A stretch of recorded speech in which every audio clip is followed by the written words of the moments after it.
Crochet essentials. Safety eyes are little plastic eyes used in crochet toys to give them life and personality. They come in different sizes measured in mm, so the bigger the the bigger the eye size. So choose the size that best fits your project. Now each safety eyes comes with a small piece called a washer that locks the eye in place. So how do you use it? So first decide the placement. Before you do anything, figure out where you want your safety eyes to go, and then insert the eyes. So push the safety eye through your crochet piece from the front.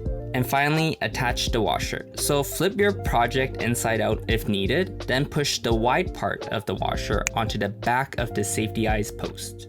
But remember, once you snap it on, it won't come off easily, so make sure you're happy with the placement before you secure it. And that's it. Now you got some cute, secure eyes on your amigurumi. Easy peasy, right? Happy crocheting.